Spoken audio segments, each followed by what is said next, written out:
you ever wondered, can you communicate directly with spirit guides, teachers, or non-physical consciousness, or even our higher selves? What would they tell us? My name is Kevin Moore, and since 2015, I started to practice a form of communication which is termed channeling. I have been interviewing experts on my talk show to find out, does life continue after we die? And can we communicate with those that have crossed over? With each expert I spoke to, they all had different ideas. Is there knowledge from the past which could be shared with the present moment? So I thought, why not just speak to the non-physical world directly through channelers around the world? And that's what I set out to do. They Call Us Channelers will take the viewers on a journey into the phenomena known as channeling. And my main goal with this docuseries is to bring a new understanding and awareness to channeling by looking within ourselves and asking, is it truly possible that we can all use this innate ability?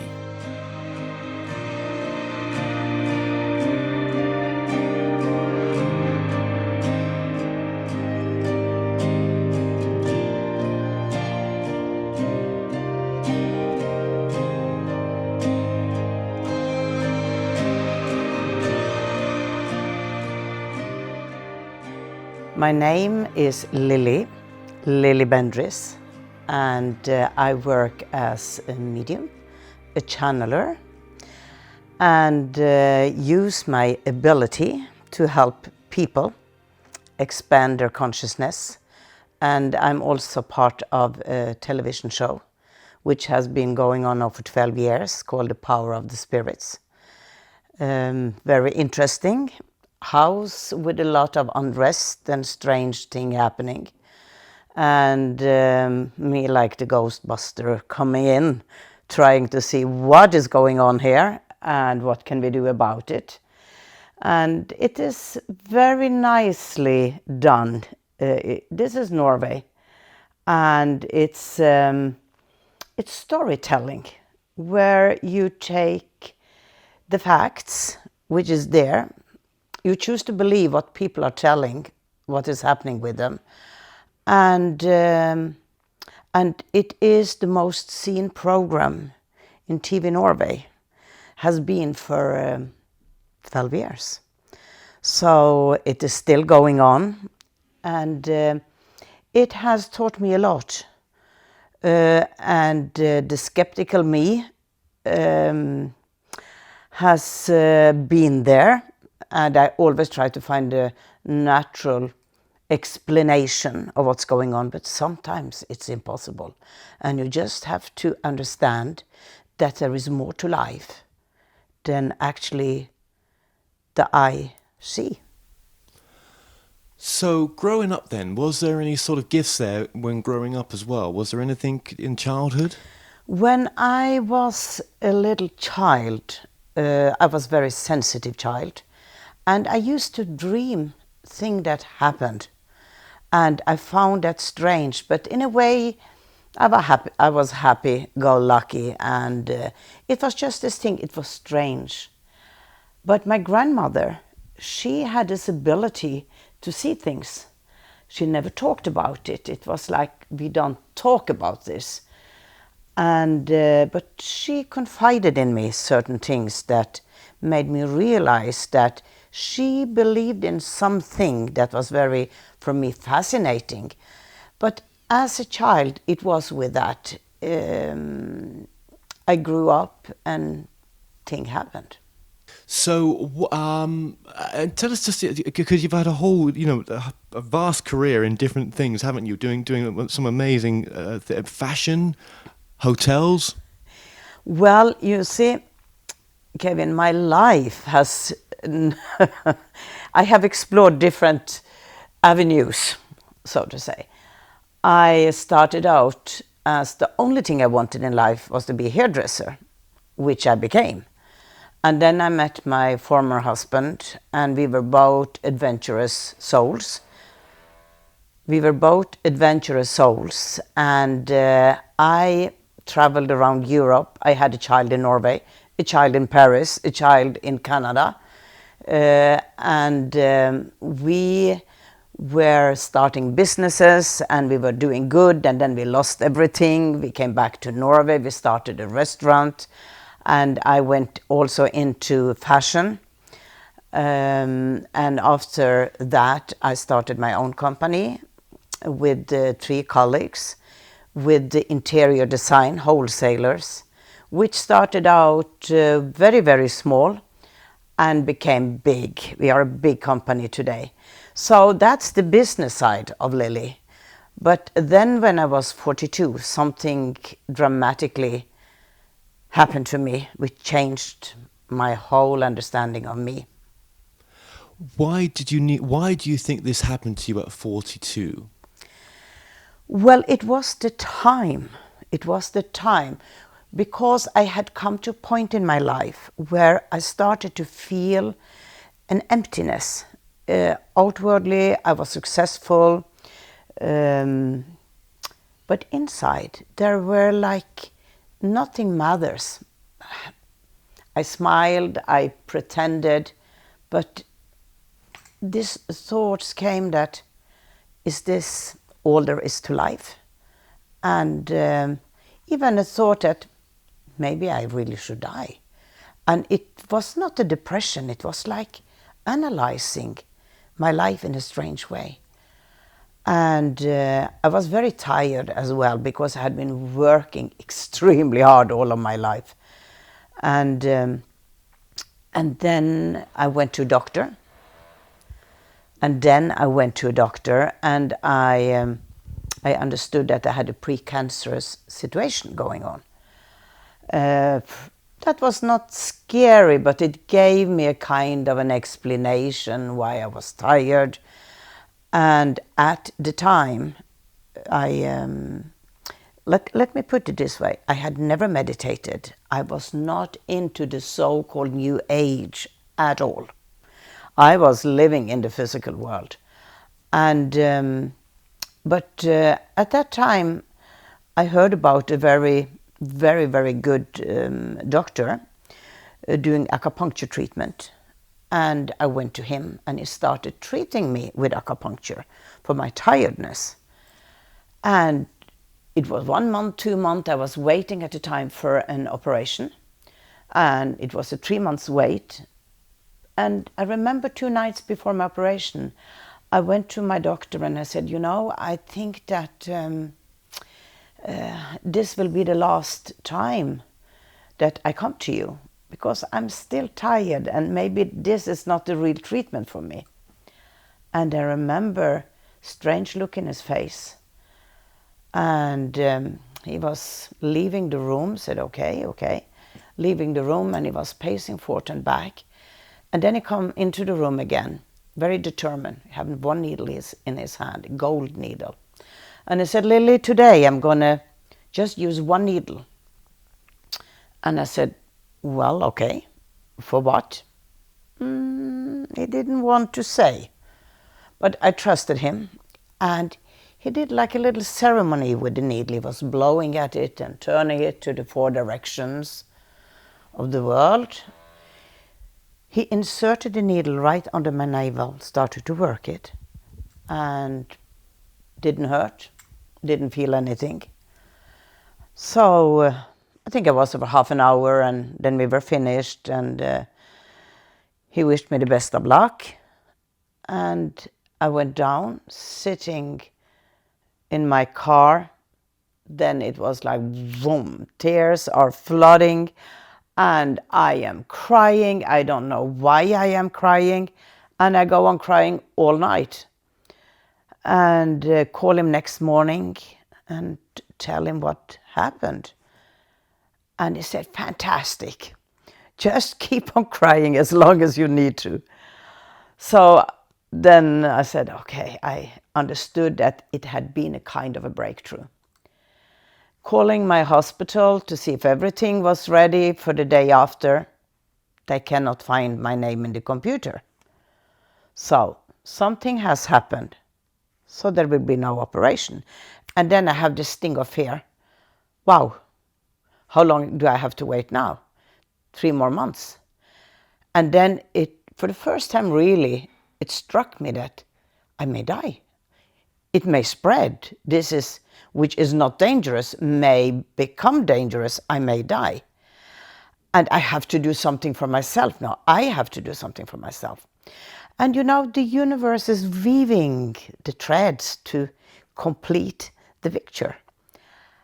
And a few days before, I had a lot of brochures laying down by my telephone. And a few days before, I had been rearranging them and throwing away some. And when I'm there in the phone, looking down at the stack of brochures, I see this brochure that I got a few months ago, self-development workshop for people with cancer. And I have been looking at it, and the meditation, no, very boring. No, this is not for me. But now I know that I have to go there. Yeah. So I take the phone, I call the center and say, when do you have your next workshop? We started one half an hour ago. And for me, that was the sign that something is being shown to me. I have to act on this. So I asked if I could come. And they said, yes, of course, no problem. And that was the beginning of my transformation. Because I'm thinking that if I did not go there, being part of a collective energy field, would the same thing have happened? I don't know. But I took, the decision was to go. So the first time I lay down and meditated, I went into this movie. And it was a movie where I was to meet a being that should give me a gift. And it was a meditation, a visualization meditation. And I remember that vivid picture came up in my mind. And the person that was to give me a gift was Jesus. In my mind, I was not religious, but I had the Bible. My parents had the Bible. And this man with his wavy hair, his blue eyes, was looking at me and holding out his hands like that. But there were nothing in his hand. They were empty. And I was struggling to find some gift in his hand. No, it was empty. So the lady is leading us down from this mountaintop where we were to meet this man or this being. And I came back from the meditation heartbroken. And I started to cry. And everybody in the workshop started to cry. So it was a big thing. And when you're not used to this type of workshops, you feel very embarrassed after. And I thought, they will not receive me tomorrow. But I did. Of course I did. And strange thing happened every time I went into a type of a meditation or a journey. Last day, it had been 1 week. Last day, I'm sitting there in a circle with the people which had attended the workshop. And the leader of the group, her name was Kaja, she is holding a stone. And she started to talk about this stone, a holy stone, a talking stone, which we have to hold, stating how we feel after this workshop. A simple thing. But my heart started to beat tremendously.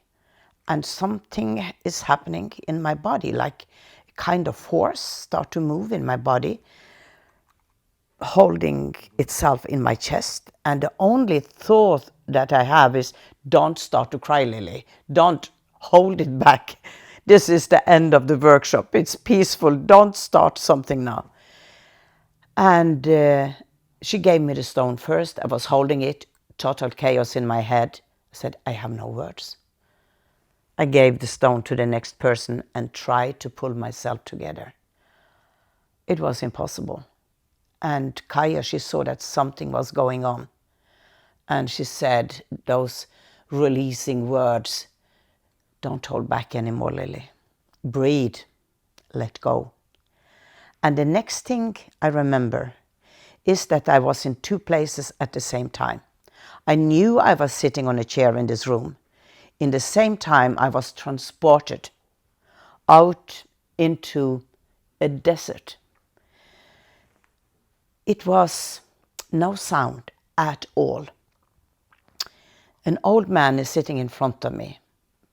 A wise old man, wrinkled, a feather in his hair. Not a proud Indian shaman, but an old man. And he's holding his hand like this. He have a pipe in his mouth and he's sitting, looking down.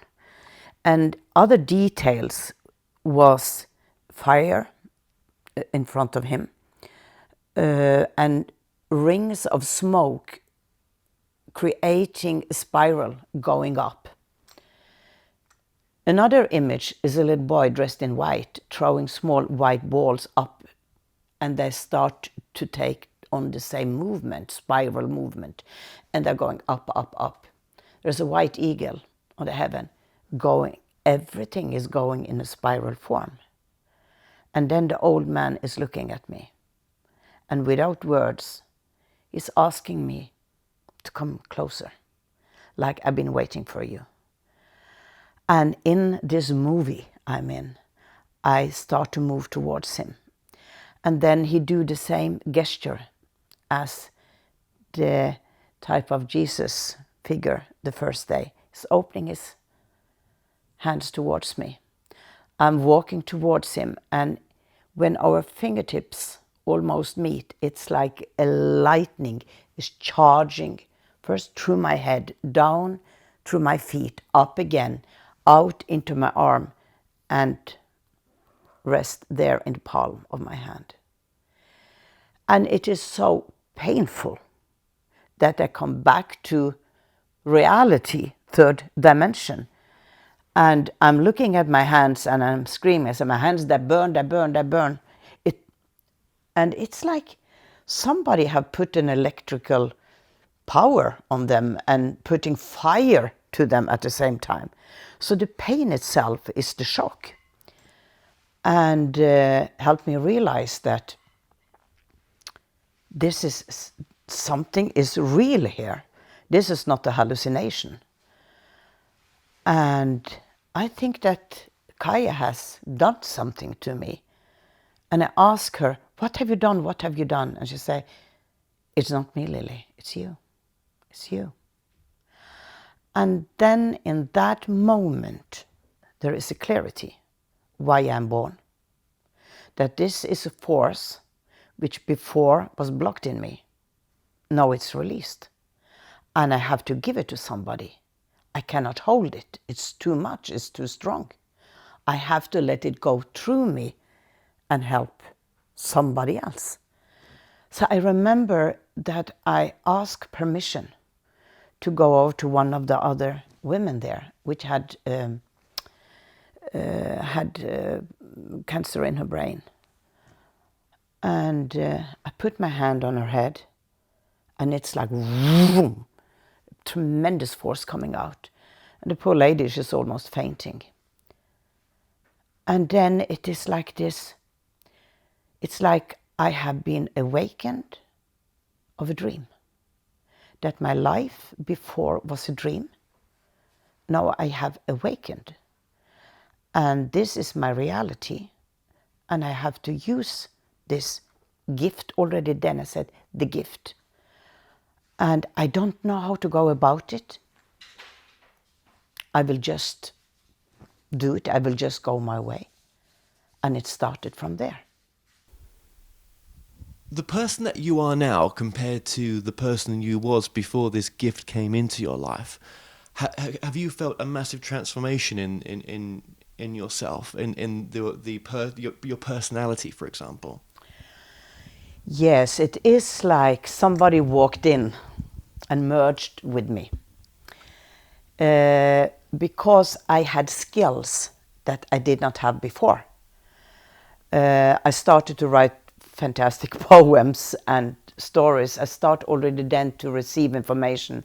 But also my reaction pattern changed. Because I had a tendency before to think I was victimized, blaming. And that completely changed after.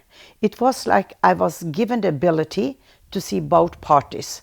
I saw when somebody did something to me, I saw my own reaction, but I understood why the person did what the person did and had the background information. And that kind of took the edge off, and I started to understand, because my teacher was teaching me, that you are creating this, Lilli. This is part of your life lesson, and how you react towards the challenges is the choice of evolution or being stuck in the lower dimensions. So they taught me, they trained me, and I changed a lot. So how did your family take the changes that you went through as well? Yes, my family, of course, looked at me and saw something had happened to me. And I tested my warm hands on them, and they saw what happened. They felt what happened. I had some really good thing going on there. And so they knew that there was something that I did not understand, but I accepted it because they saw what happened to me also as a person. And my ex-husband was from Algeria, and he had seen a lot of things. So for him, it was very supportive, and you saw that this is something real. This is not an act, this is real. So yes, I had the support. When did the sort of mediumistic psychic gifts come in then as well? The psychic gifts, or I never called myself psychic because I can't even find my own keys. So it was more like I was communicating with somebody that were eager to talk with me. And but it came more and more, took over from the healing. It took over because in the first year it was basically the healing, which was very important. And then at another workshop, I opened up for channeling. Suddenly I'm sitting there, strong energy going through me. This old man, which opened me, he of course followed me. And through him I received beautiful poems, stories. It was like having a very, very fantastic grandfather by my side, protected. It was beautiful. And then in this workshop, he's coming through my voice. So suddenly I find myself speaking with the old man's voice, and the participant in the workshop start to ask questions. Where are you? And his answer is, I am everywhere. I am in the river. I am in the grass. I am in the crying child's tears. I'm a part of everything. But still the question comes, but are you alone where you are? They don't understand the answer. Are you alone where you are? And he say, how can I ever be alone when I am a part of everything? And of course today I understand that this was a soul which had reached the understanding of oneness, and that he showed himself for me through a body that I could feel comfortable with in one of his existences. He never gave me his name until like 1 year after I asked him, what's your name? And he said, I'm known by many names, but for you, you can call me Wounded Eagle. And then I saw this golden chair in a temple, and an eagle with a broken wing sitting on the top of the chair. And I said, but how come you give me a typical North American Indian name and you show me a temple, which for me was more Egypt? And then his answer was quite simply, yes, I was your father in Egypt once upon a time. But as an Indian, North American Indian, I had the gift of poetry. So it is through that body and through that connection that I speak with you. And it doesn't matter. I'm part of everything. I'm everything. And that was my deep, deep understanding at that point that, yes, there is a point where we are all connected. That name is not important. It's just particles of different stories which springs out. For yourself then, what is the difference between, talking to someone that's crossed over in the TV show you do compared to channeling? When I was asked to do my TV show, I did not think I could do it because they were asking for a psychic person. And I said, I'm not really a psychic, I'm a medium. And they said, but that's well, because you can reach connection then with the one that has passed over. And I said, well, I have my Indian guide, so I guess I can. So it was like having a little television screen on the side of my head, and the images was coming in. For example, I could see a person from my inner eye that had this specific look, and I could get sentences, and I was just receiving the information telling what I received.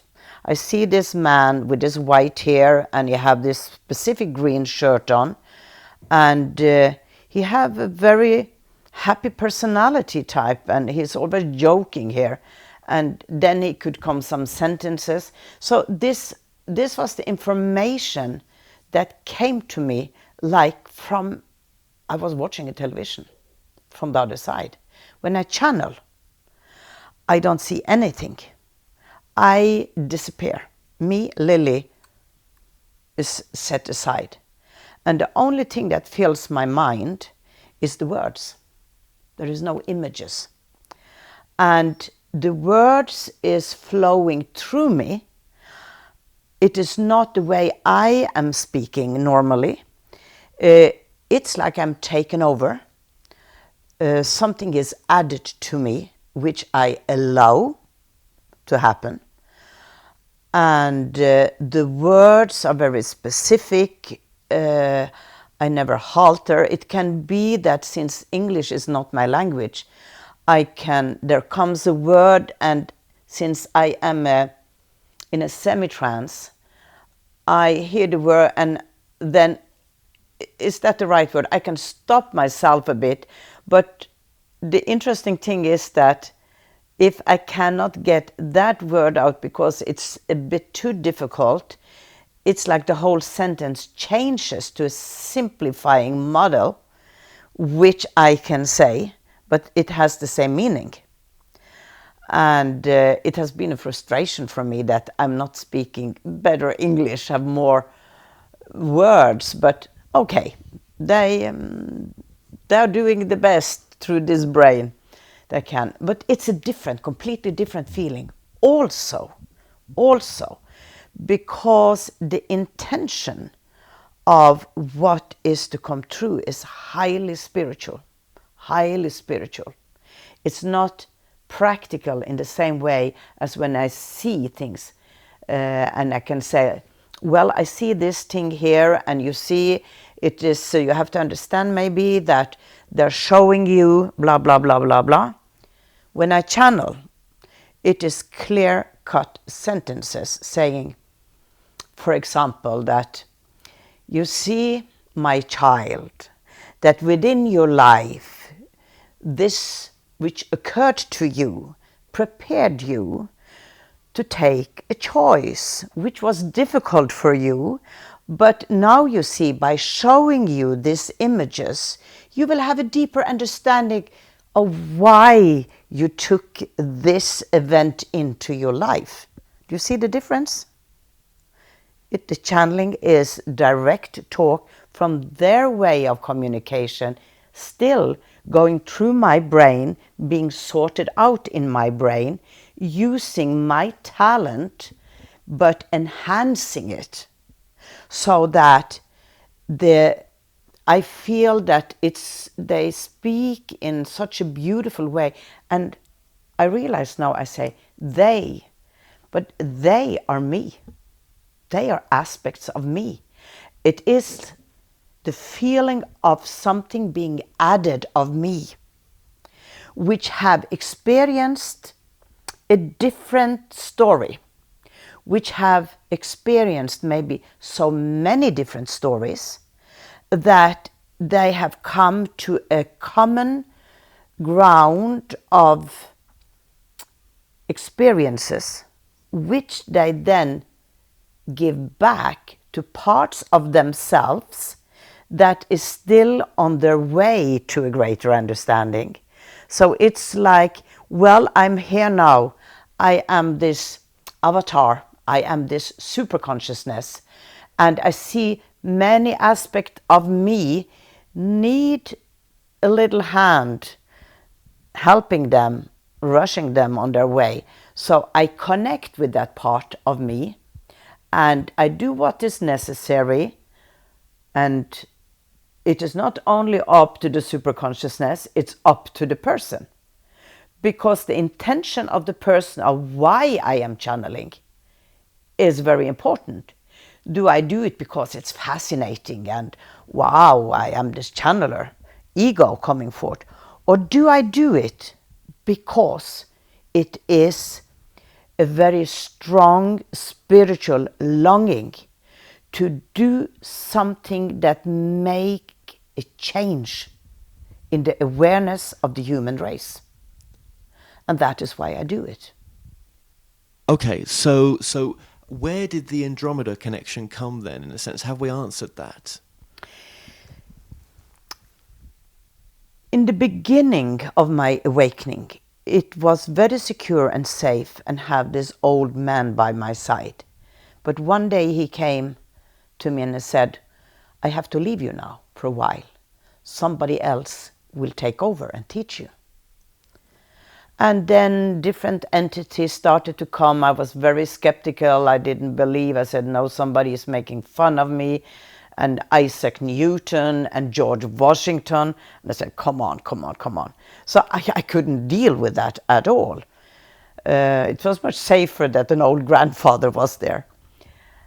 And then one day I received a telephone of a Danish medium, Marina Munk, that is coming to Norway to have a workshop.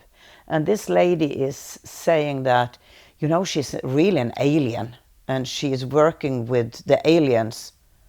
And I said, the aliens? Okay. Yeah, you know, so. And then something hit me. Yeah. Of course, our universe is not empty. Of course, there are many that lives there. And it's like peak memories from my childhood start to come in. I remember this and that which happened to me. And I said, yes, I have to meet her. And I know that this is the next step in my awakening. I come to the workshop. We are sitting down meditating. And one of the guided meditation is to go out and find our star system. Where do you come from? And I'm very excited. And I close my eyes and I travel up and I see all the stars. And bang, I crash land on planet Earth. And I say, no, I'm not supposed to be here. Yes, and I find myself like an invisible ghost walking around in a city. It must be like 1400, 1500. It's Greek. It's from, I am in Greece. And I am in Greece walking around in a little city, watching people cooking dinner, doing their daily tasks. And as I'm walking about, I come to an open square. And there is a pyramid in the middle of the square, small pyramid, like a big building. It's white marble. And on top of, and it's a square on the top, and there is a woman standing there. She have long red hair. She have a violet scarf that is blowing in the wind. She have a pink dress. Colors are very vivid. And she have an instrument like a trumpet, some strange bassoon, we call it. Now my English is maybe failing me. There are 4 horns, and she blow in each and one of them as she turn around the 4 corners of the world. And then above her, out of nowhere, light starts to sparkle. And out of nowhere, from thin air, this huge ship is coming. And I hear this voice. I am Andromeda Rex. And I show you your past so that you can understand your future. And as I'm watching this, hearing it, I do not realize that I am the woman on top of the pyramid. I'm an observer. But still, the words is very strong in my mind. And then the next scene is a man crawling up the stairs towards the woman. It seems like he have been in a war. He's bleeding from many cuts. He have a gold helmet. He's powerfully dressed. And it is like he is a general or a king. But he's crawling up towards her. She's kneeling down and she is taking him into her arms. And then the voice is coming back. I am Andromeda Rex. And I tell you, go out into the battlefield and use your feminine strength to soften the warrior's heart. And it was like an explosion in my mind. And I start to shake. And again, I have these physical reactions. And my teeth are clappering. I'm ice cold and I'm shaking. And I come back to the room. And Marina is coming over and see what is happening. And I tell her. And I remember that she's standing there looking at me and she said, but your home is Andromeda. They're telling me. And you have this blue aura that is always with you. It's not your personal aura, it's your connection to Andromeda. And you will understand as time passes. They say to me, they have always been there, they will always be there, and they are going to teach you and train you. And it starts here. So, with the work that you do now, obviously in your TV show, you're not bringing through the channeled aspect, or are you channeling in some way? I am not bringing through that connection of Andromeda. It's a different thing. Because I am working in my television program with deceased souls. And we narrow it down to that. So I do not allow other aspects to come in because that is part of the show. It has been times when I see this UFO connection, that what is really going on in the house. And then they say, but you cannot say that, it's not part of the show. And then, so I block it out. And do you think that we all have the ability to channel? Do you think we channel all the time? That's a good question. Within us, what do they say?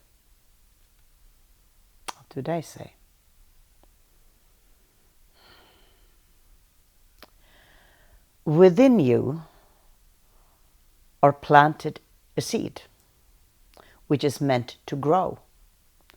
But it depends if you water it, nourish it, take care of it.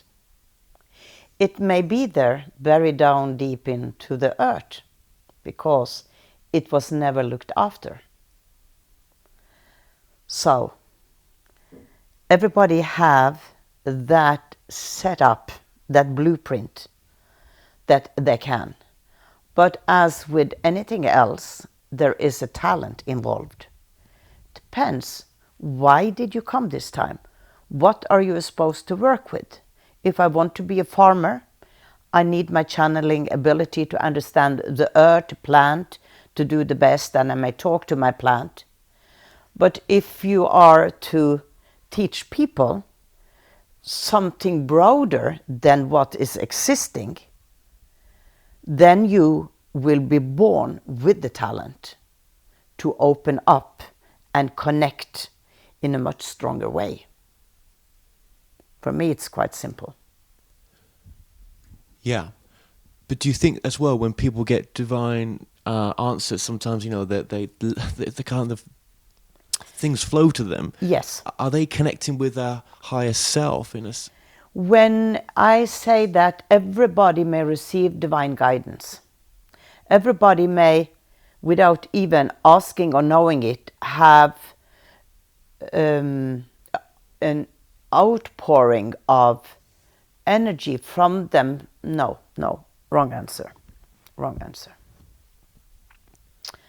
I have met many people throughout my life which have told me stories that say, I'm not psychic, but you know that when my grandmother died, she was there in the room with me. I saw her, I could almost touch her, and at the exactly time when she died. And do you think I hallucinated? I said, no. I think that you opened a gate where you both could go through and you met at that frequency. It's absolutely possible that you can have those things happen to you.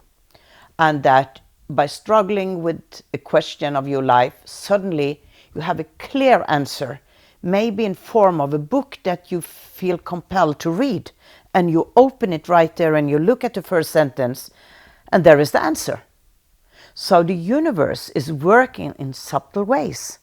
And they tell me, the one I'm working with, they tell me that we go the way of least resistance. To go through so that you can receive us. So it is in so many ways that we may connect. Yeah, absolutely. God, yeah, least resistance, that's so important. Okay. Where do you see channeling going in the future? The now. Is there an evolution? Maybe I should ask this channel when we. Sorry, ask this question when we channel. When you channel, do you see an evolution of channeling in a sense? Where do you see it going? I see channeling as a spark that starts to burn, and a wildfire is the result. It will spread like a virus. But within the spreading, there will be false teachers, there will be ego playing itself out, but there will be enough of those that are genuine and will affect people in a very, very important, good way. And for me, the gateway is always through the heart.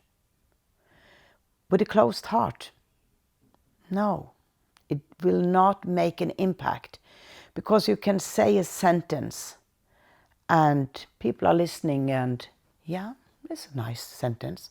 But when the energy of the true divine source comes through, and it always comes through the heart, then people have goosebumps and they are touched. Tear may come in their eyes. It's the same sentence. So the energy, the wave, because channeling is a type of a wave coming. But when it goes through the brain, it goes also into the mental mind. And it is to find balance between the mental body and the emotional body. But a true channeler always affects the audience in an emotional way. So when we say, is this channel genuine or not, in a sense, what we're saying is, does it feel right? Yes.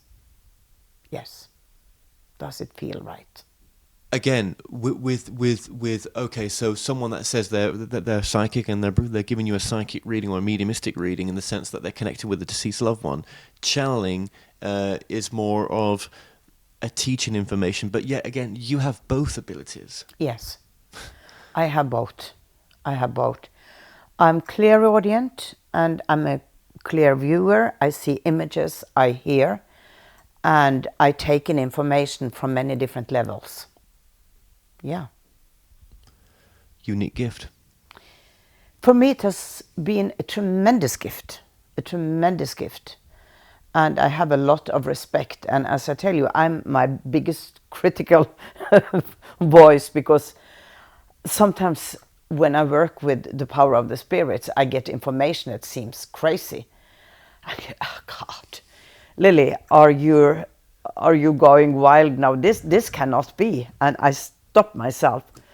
Like when I saw pirates up in the North Pole, the Northern Norway. I was in this abandoned island, which were fully, there were like 3,000 people there in a small place in 1600.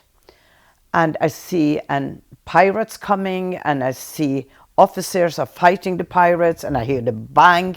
I said, but that is not possible. There are no pirates up here. They are in the Caribbean, and it's Portuguesian.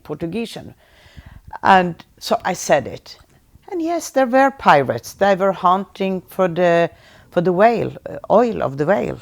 And the Danish marine came to attack them. So it was true. So I have learned that whatever comes of information, just say it. But sometimes I really think that this is crazy. But that is the kind of medium psychic combination. Channeling is teaching. Mostly, well, let's say that I have a client coming to me. Then we go into an aspect of what is fruitful for that specific person. I do not start to talk about anti-gravity with that person, because that's not what the person needs. The person needs to have a clearer view, and very often the information is bringing a greater picture of the person, taking in past lives, parallel lives, other dimensions, and so on. So that is completely different setup. It's not a message from your grandmother saying, look after my son. That's very different. It's very, very different. That is more in a very practical way, showing the person receiving the message that's the way my grandmother always used to talk to me. That exact way that she would. For the person receiving the message, it's a very simple message, but it's her. She's still alive. She's still communicating with me. And that is the proof for that person, and important. No, people that come to me is more people searching for a bigger understanding, because you attract towards yourself the public, which is on your wavelength, where you both are connected. So, yeah. Okay. And where do you see your work going? I see my work right now going towards bigger audiences through YouTube, television, to reach more people. And that it is time for me now to actually recharge my connection with Andromedans and the cosmic agenda and the greater scenario which is starting to be passed through our understanding of who we are. So that I see was always my main mission. And that the television show was a platform so that people know who I am. And then maybe, hopefully, they will listen when I start to speak about next level. The new understanding of Earth's true story. It may be different than what our history books tells us. That, and when you decide and say yes, because it has been a lot of laughing stock. No. When you talk about UFOs, there has been this, it's ridiculous and you're stupid and you really believe in this. So it is easier to talk about ghosts than to talk about some super beings out there. Yeah, right. And so one's ego is holding one back, maybe, that, oh, are you going public with this, Lilli? They will laugh at you. But then you see, it's like, okay, so let them laugh. Because when the inner voice becomes so strong that it takes over the mental and all the yes and no's, then you simply draw towards yourself the events, the people that push you alongside that path. And this interview is one of those events. And that you, Kevin, coming into my life.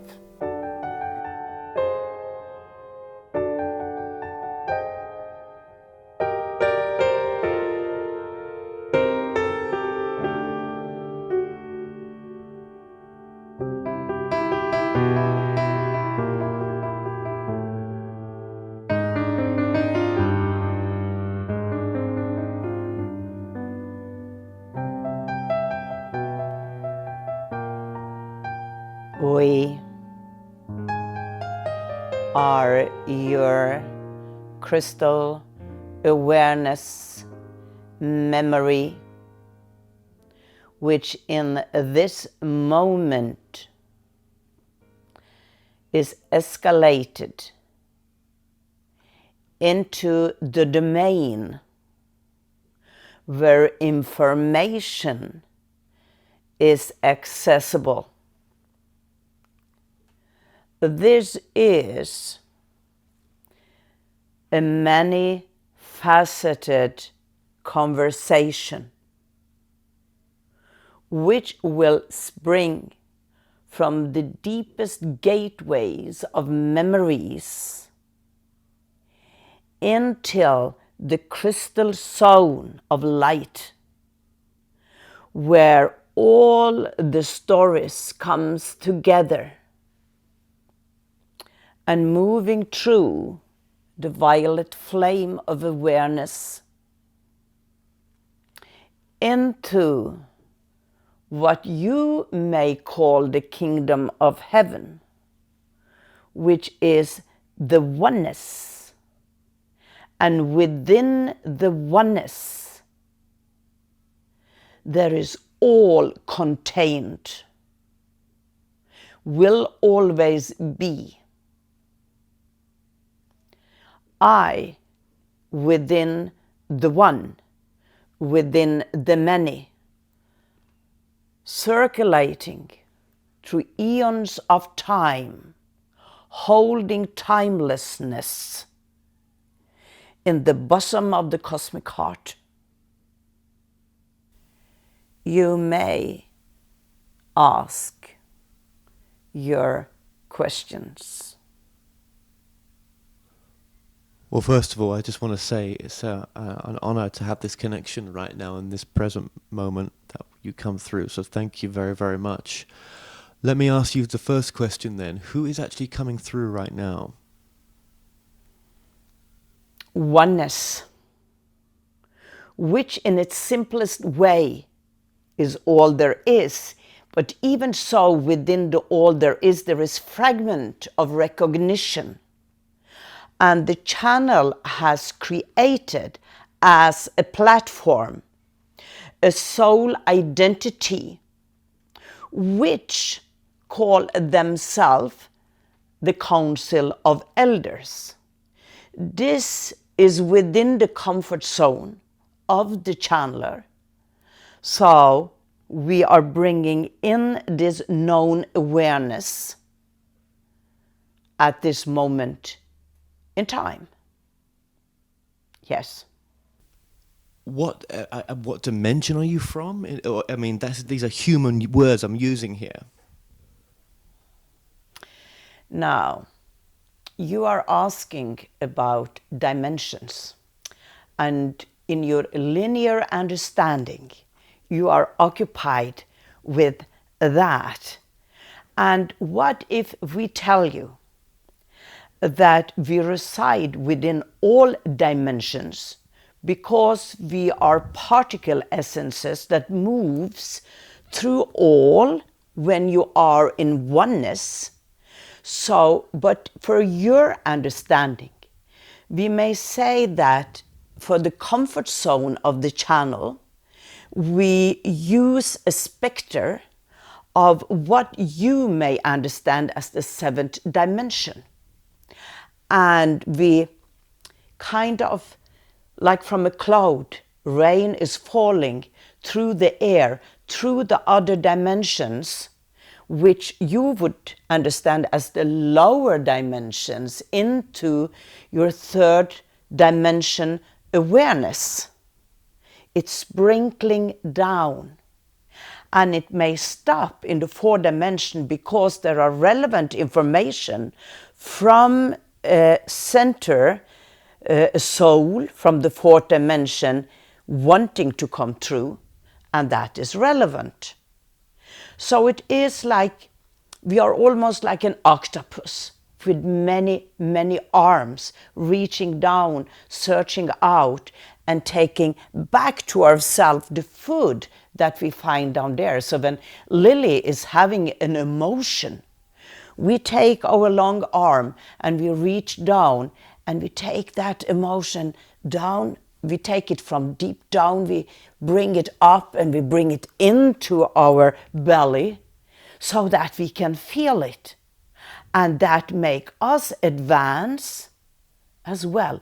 Everything that is going on through your human evolution, all your thoughts, all your actions, everything is being seeping up to advance an even deeper understanding from that dimension to the higher.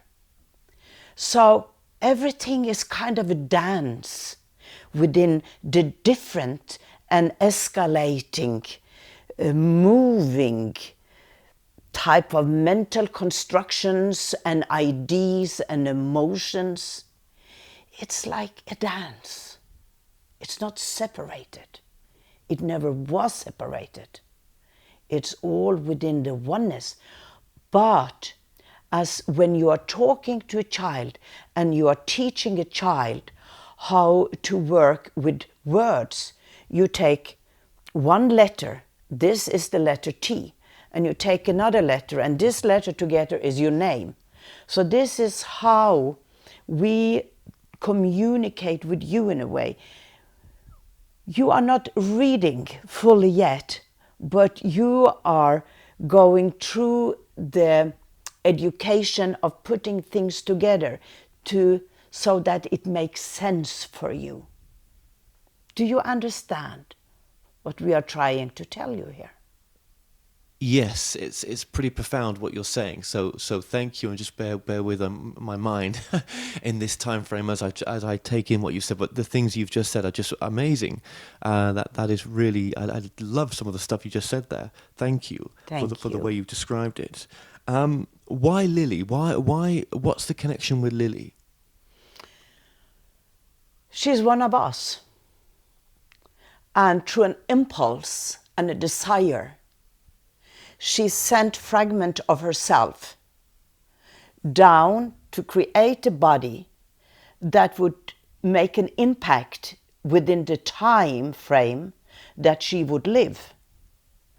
Because there is a deep resonance of love that Lilli wanted to bring down to planet Earth. And truly, she lost that love many, many times around. And she went into her ego, and she went into the drama of her life, and she lost sight of what profoundly was her gift. And yet, it was like a navel string. It was always there. So, since Lilli remembers part of her story, it helps her to take on the duty and the work which were ingrained in her cellular memory from birth. Now, it is different aspect of Lilli that is yet unknown to us from other regions of space, which pops in sometimes, but it adds to the flavor of the soup. So the Andromedan connection is like a root connection. And when you look at the trees in the woods, now science have taught you that they speak to each other because the root system are connected and they're individual trees, but they communicate with each other. This may be likened to that Lilli's root system is Andromeda, but she also goes to Vega and speak to herself in Vega system. Sirius, unknown name, and Earth and parallel Earth, and many, she is the trees in the wood that connects all and everything. She's doing it through a resonance of frequencies. Word is a simplifying matter. It is the energy constellation and the invisible words that also reach the heart of the listener, which makes the listener regroup sometimes and come to its center. You have a person that has lost itself, lost its roots. I do not know who I am. I do not find myself at peace in this world. I'm looking for something, I'm longing for something. Then through channeling session, Lilli would have the ability to move into the root system of the person and energetically connect the person with its roots. And when that happens, the person starts to resonate with itself and with its many self in a new way, becoming ignited. The person is doing it, him or herself. Lilli is simply the acupuncture needle that finds the blocked point and releases the flow of energy throughout the body. Okay. The many bodies. Okay, so there, Lilli, there are multi-dimensional aspects of her. So there is an infinitive number of Lillis out there having different realities. Yes, there is. Are you aware of some of those other realities? Are you able to access any of those other realities? Oh yes, many of them. Many of them. Most of them are still coming in a dream state and are not remembered upon awakening. Others are simply coming forth as a river flowing when the ice melts, flooding and making new paths in the landscape. And yes, there are memories from Sirius. There are memories from the lion people. There are memories from the Pleiadian system. There are memories from many, many places. What about this life? Even in this reality, have we done this before, in a sense? It is like a broken record that sometimes play itself over and over and over again. So this reality, let's say that Lilli's life in third dimension, planet Earth, is playing out a story. Any unresolved business is sent to a parallel life where it is taken on to maybe better solve it there because the resources to solving it is greater. So sometimes Lilli feels that I should have solved this, and then simply she forgets about it because another part of her take over the task and help her, and suddenly Lilli say, well, there is no problem anymore. Where did it go? Yeah, I had this problem, but I forgot about it and doesn't exist anymore. Somebody else took it over. Wow. And in this lifetime, she took the problems of other parallel versions of her over as well, unbeknown to her, where the assets were good here. Yes, absolutely, because there are memories of very primitive settings where it was difficult to think in individual way, like being a slave, being taught what to do, what to say, not having the freedom to speak.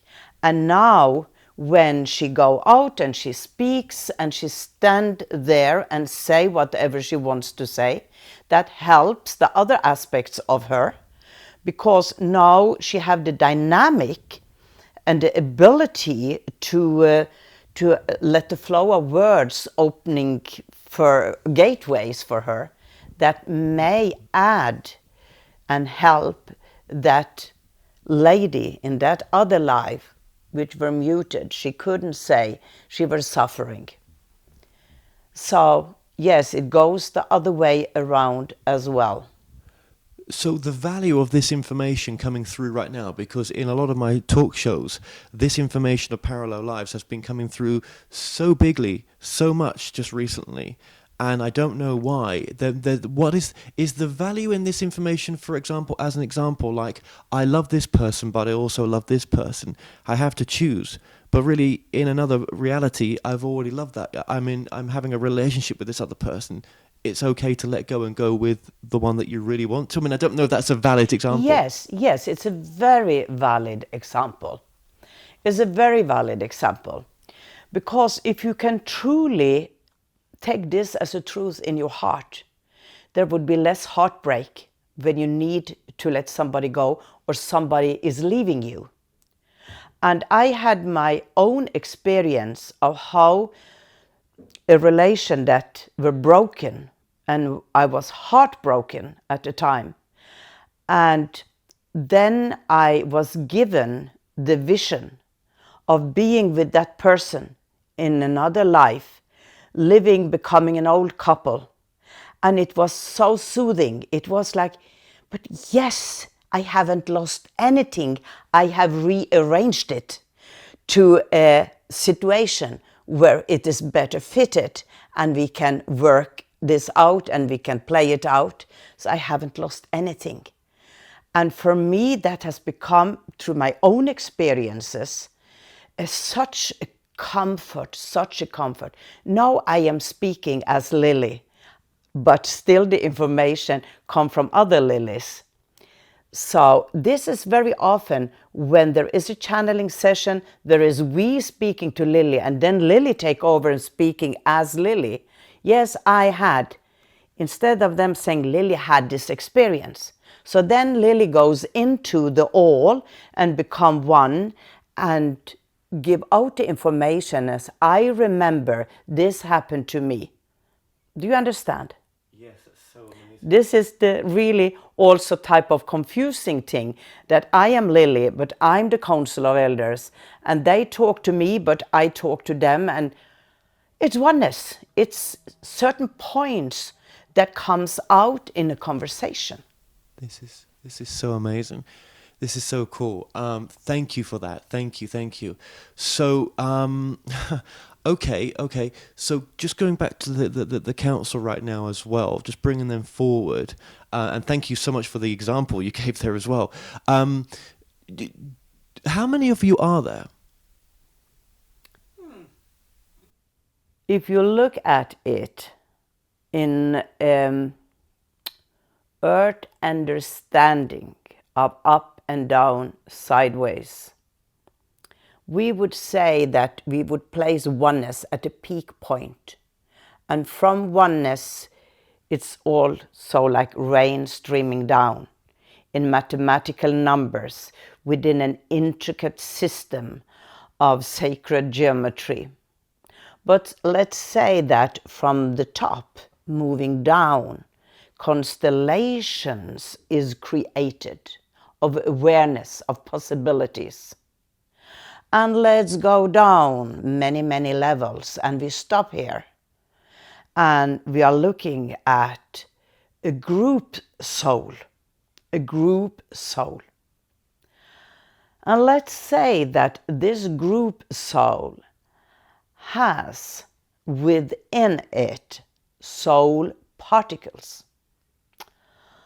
Let's give a number here, 2 billion soul particles. Each particles is unique. Like there are unique fingerprints for each person, there is a uniqueness to each soul particle.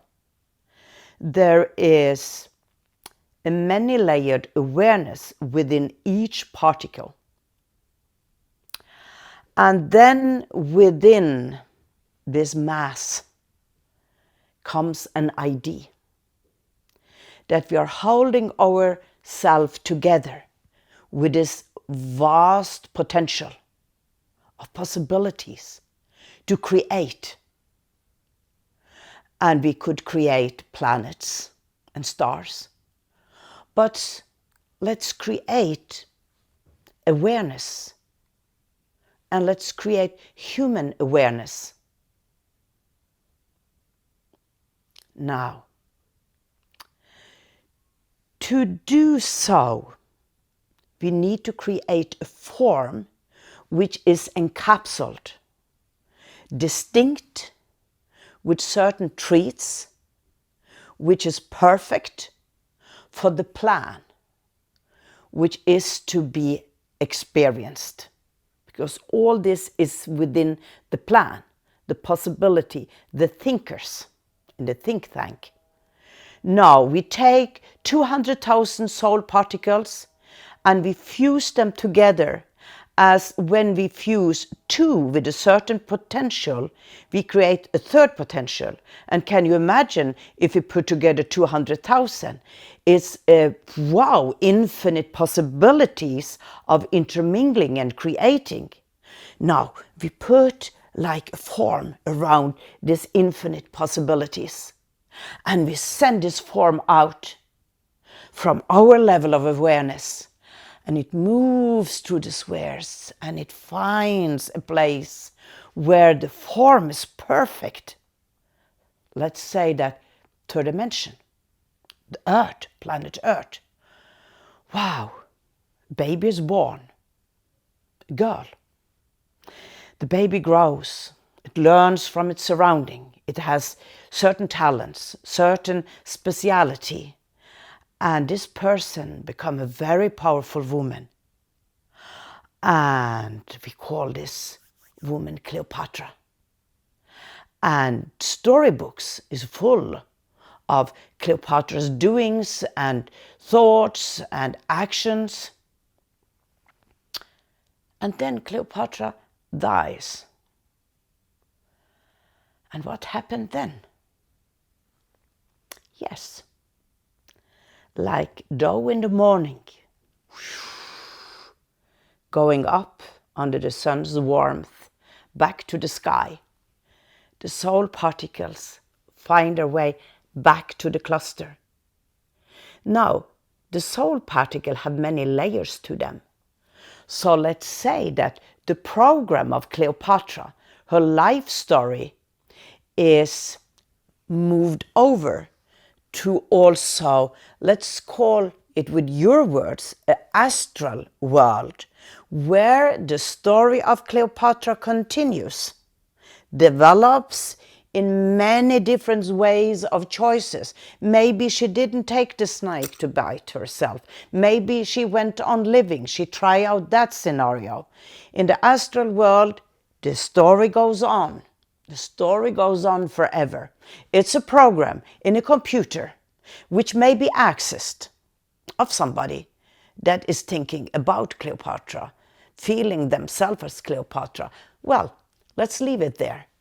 The soul particles going back to the group soul, mingle, to release all the information of that life. So what the soul particle started out with is now much larger, much bigger. And then they're very practical in the soul world. And they say that we have to use what has already been used. We have to use it again. We have to use it in different ways. And let's create 100 new persons. And they will have their manuscript. Let's make a plan. Let's make a story. What do they need of what we have access to? Oh yeah, this person is to live a life with a high ego. Wow, we take 10 particles of Cleopatra's remembrance, soul particles, we put them into the body. And then, while the person is supposed to learn about humility, we take this slave that's struggling for freedom and yet is singing and praising God and giving thanks for small food to eat. Okay, we take 100 of his soul particles, that person that lived and died and came back, and we give it in to this person that we are creating now. The different persons are being born. Now, one of them is Lilli. And Lilli goes to regression. Or maybe she goes to medium. And she remembers her life as Cleopatra. And she grows in importance. And she said, I have been Cleopatra. Oh my God, I was this important person. And wow, she blows herself up. And one night she goes to a party and she meets another lady. And this lady is very beautiful. And they start to talk. And this lady say that, you know, I was to this medium and she told me that I have been Cleopatra in one of my past lives. And Lilli said, holy shit, you haven't. I was Cleopatra. And it's a big cat fight. They both were Cleopatra because one had 10 soul particles. The other one maybe had hundreds. So when you think of reincarnation in this way, it's millions of lives. Millions of lives. And this is the threshold, this is the gateway that you are entering now to start to understand the infinite possibilities that is there for you. When you die, you don't disappear into nothing. You move your consciousness somewhere else. Not only one place, many places. It depends upon where your consciousness and understanding are in that human body. You may bypass your continuous story in the astral field because you have, while you lived, understood and lived it in many ways. So you bypass that and you go directly, for example, to your family in the Andromeda galaxy, which is existing in the 7th dimension. And you meet your loved ones, you meet your children, and wow, I had this dream of being on planet Earth. I was this person. And yes, I remember. Wow, what an interesting experience. But no, I'm so glad I'm home. Do you understand? It's almost like we've already crossed over, isn't it? You know, I'm already where you are now, but I'm also... Yes, you are living simultaneously. For example, in the astral world, you're already dead and you live. You are simultaneously experiencing a tremendous amount of memories of lives. But your brain as a human being may not be able to understand or access that. You use only a few % of your brain, but you are moving towards bits and pieces to this understanding. So I could even through you, if I wanted to speak to an aspect of myself that's already you're able to access for me. Yes. And I could speak to an aspect of Lilli as well. Yes. Am I speaking to myself when I speak to you right now? It's a very interesting image that comes up. We do receive you as a type of Robin Hood. You know, the gangster, which stole from the rich to give to the poor. And in a way, that is what you're doing now. You take from the enormous richness and give to those that does not have. Can you see that? Yeah. A cosmic Robin Hood. So that persona is a master in his own right, playing out the different roles, accessing different roles. But when we perceive you in an earth image, it's like an image which gives you an understanding that you have access. Your higher self, your Padre self, have access to vast richness, information. And you came to this planet to give the food to those which starved. That is the main reason why you took on your physical body at this time, playing out this role. That's why you awakened little by little, and ideas came into your head. Brothers and sisters from the galactic fleet are with you constantly, because you are accessing the future, going back to the past and giving drops of information, of fluid, of food that can be eaten and digested. Because what you wanted was for people to eat and digest, to have words and languages from many, which is taking on likewise roles. And you know that there are many ways to roam. And by you creating this unique opportunity, allowing many different channelers to give their version through their different wording, they have their audience, they hit into that heart, and the other person hit more into another audience. But it is food for everywhere from many. Because you could have said, I am the channeler and I am the soul channeler. I want me to come out there. Now you are the Robin Hood. You're collecting. You're collecting. And yes, in the center of all this, you have access to everything Lilli have spoken about. You have access as well. But when you speak to Lilli now, it is a triggering mechanism in you that will allow you to go in and even go further, for example, in the understanding of this incarnation topics.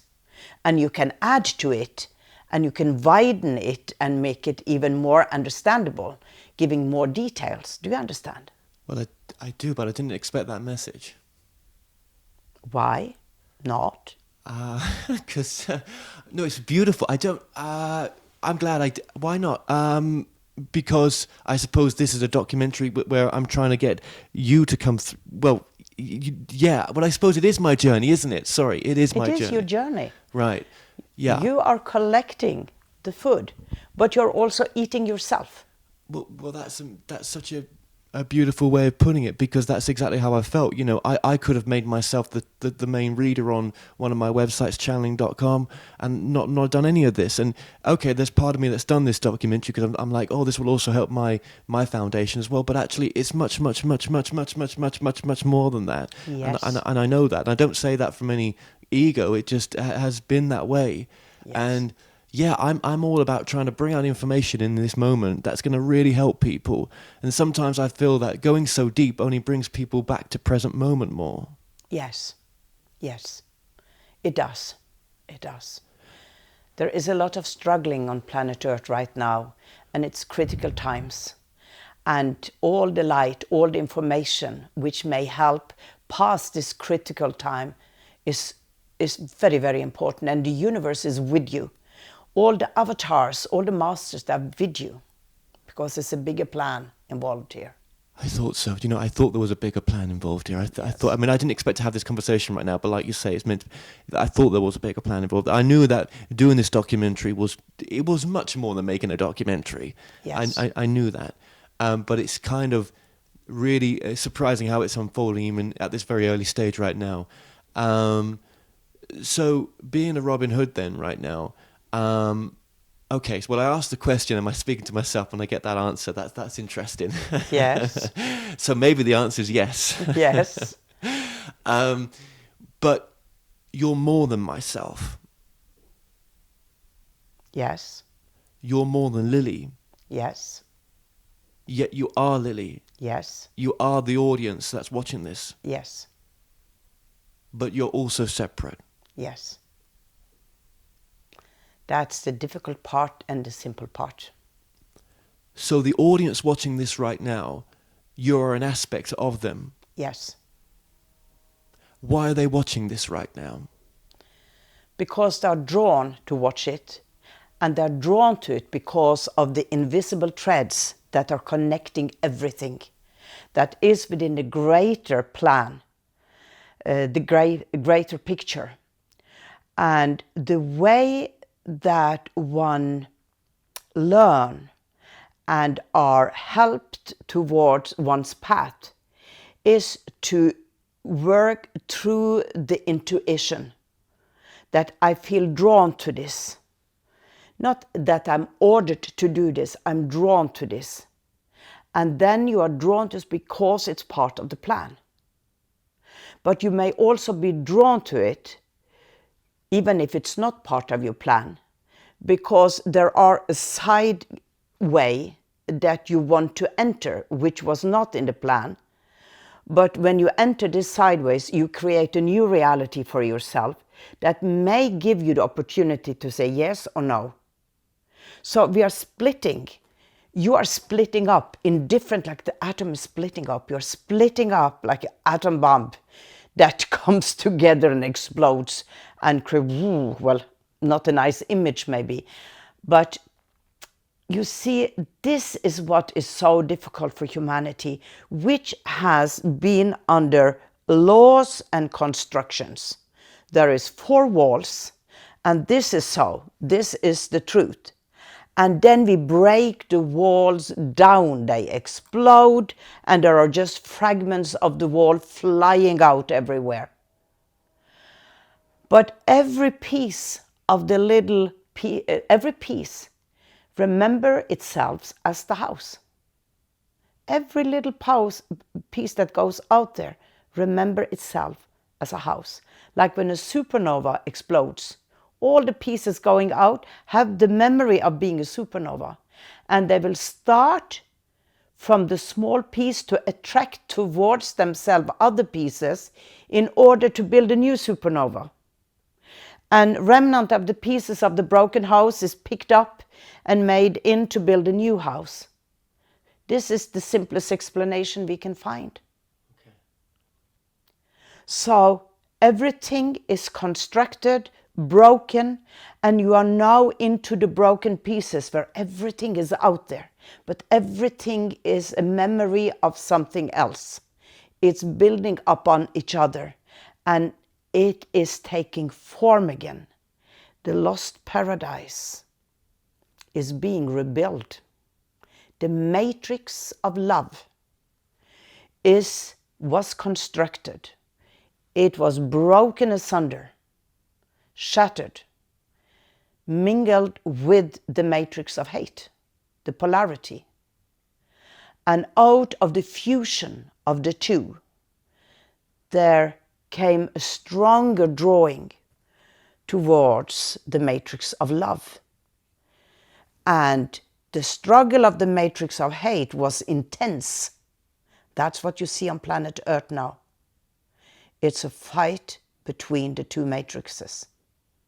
And that is why a vast array of old soul, of star beings are incarnating, coming in, bearing the memory of this divine act and holding, even losing it from time to time, but holding love in one's being, holding light within one's being by dancing as well with darkness, because it cannot be separated. But the movement now, everything is coming up. Earthquakes, it's wild, it's dramatic, it's a cosmic supernova, and it's drawn towards the paradise. It's drawing towards fulfillment. It's drawing to releasement. It's being built again. And you know, through billions of years, it will explode again, repeating itself. The Big again Bang. And again, the Big Bang. How many times has the Big Bang repeated itself? Millions of times. So every century that we've been through now has been before? Yes. As I keep saying... Oh, let's put it this way. Your story is the pieces of that which were released or blown up before. It's an echo. It's a new possibility to create it a bit differently. Yes, yes. So so something like this, me and you in this room, has happened before, or maybe has happened many times. And what didn't we get right last time to what we could get better now?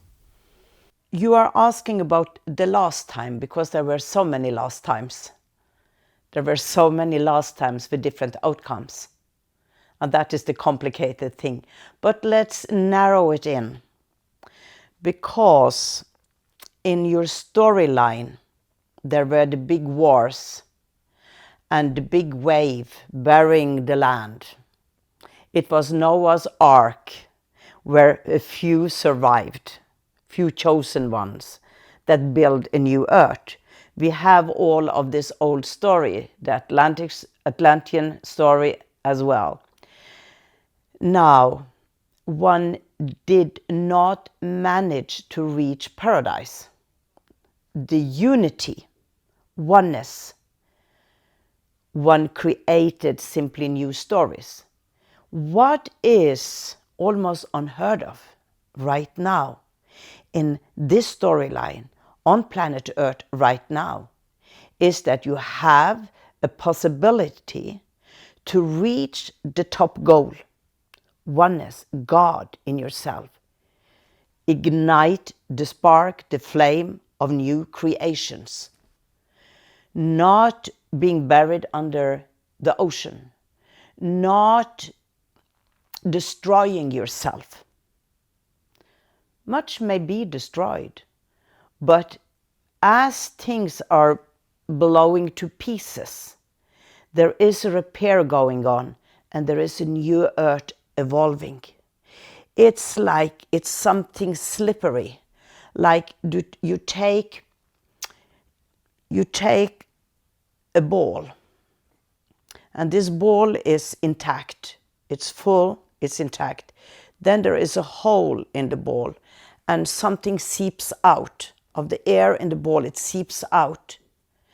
But that which seeps out has a certain quality to it. It does not disappear. It's like a composition of the air which was inside the ball that has the ability to create a new ball. It may create a new ball, let's say a football. It creates a new ball. Now, how can that be done? Because it's simply air within that ball. But since the air inside the ball, and the ball has been kicked into different games, and all the memory, all what has happened to the outside of the ball is seeping in the memory of the water, because the water in your body and the water in planet Earth is holding the memory. And let's say that what is seeping out is like some type of water full of memory. And all of this memory make it possible to create a new ball. So there is a new Earth being created with the memory of the old. But in this process, it is like some will continue to live in the old world, in the old planet. It's okay, it's fine here. But then somebody said, well, I think I follow the new one because I'm drawn to that. It will give me more.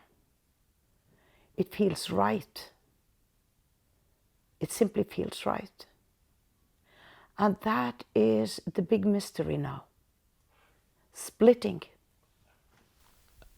So how would I know, or the audience know right now, that we haven't already transitioned into the new Earth?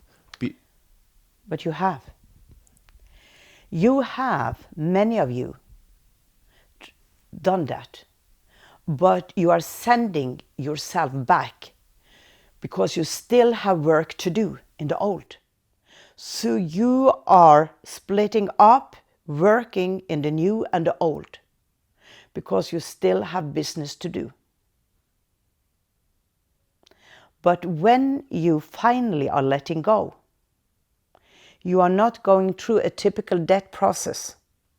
Yes, your body will rotten, being burned, the physical aspect, but it is like it's a rainbow bridge that you pass over, and you are immediately continuing your life in the new world. And then, like a total amnesia, those of your family which is not there with you, you forgot that they were your family. You forgot them. It's like an amnesia where you hook into a certain new story. And this is what you have experienced on planet Earth. Now let's see the old planet Earth. You have come in with an amnesia that you are living in parallel worlds. You are hooked into the planet, the life that you have right here. And this will be the same when you enter fully, letting go of the old world, enter fully the new Earth. Then you will simply live there and forgot that you lived there. It may be perceived as a past life when I was in this place. But you're fully centered in this new story of you. And it is like you are 31-year-old and you do not need to be born again, being a baby and live to become 31. You are simply just there with your mind. I'm living, I'm 31, I have this memory of my family and my friends. But there are some of them that are not there, and you don't remember them because they choose to continue to live out in the old Earth. Can you understand what we are trying to tell you? It's a bit hard. It's difficult to find the right words, even for the channel. So we may be creating a new heaven. Yes, as well. A new reality of where we're crossing over to. Yes. It's a new computer program. A new computer. Well, You use the word, is that an analogy or is that something that's close to the truth, a new It's computer? close to the truth. Well, are we a computer? We're not a computer program, are we? Yes, you are. It's easy to use that which Whose program are we? God's. Who is God to you? God is the many that is co-creating out of divine love. Everybody that has reached a certain point of awareness and love and unity creates programs. You can say that they create a planet, but the planet is a computer program. It cannot. That is why it is so difficult to make you understand. It is like if you met a blind man and would try to explain the colors of the sunset. Yes. What would the reference frame of the man be? So you use the word computer program as a reference, not an actual understanding of what... It is a reference to how things are coming together. It is matrices, programs that is inserted into a universe where everything is co-productive and co-creation and interfering in each other's creation. So you may call it from God minds. In the old days they said gods, the God minds, because from the one is creating many. But everything which is created from the one has the one in it and may act as the one. Yes? Which is the unity that we should be coming to, of oneness, acting as the one. Yes. Which would help us to get to a level that we've never reached before in all these many myriads of realities of the Big Bang happening again and again and again, and yes, this reality happening over again. Yes. But this, it is like we can give you drops of information because at a certain point in you it is accessible and you may start to think about it. Well, so it comes in bits and pieces. The full understanding cannot be given to humanity at this time. They would not understand it. So is there seismic information that's never been brought forward before? Yes, there is. Is there an understanding of spirituality that's even bigger than the understanding that we have right now? There is. There is a complexity so vast in the creation field that you could not even imagine or dream or think about it. Because you can think of one room with 4 walls, and you can imagine that this room have 10 walls, one within the other. But could you imagine that there are 1,000,000 walls? Could you perceive that? It would be very difficult. One way of progressing us in ways that this reality has not been progressed before would be to come more to oneness. That would, what would that, why is that important? Because as long as you are separated by ego, by the lower ego, you will not work in flock to achieve something. And this pattern in the last 100 years or so started in very practical way. You created unions for workers, right?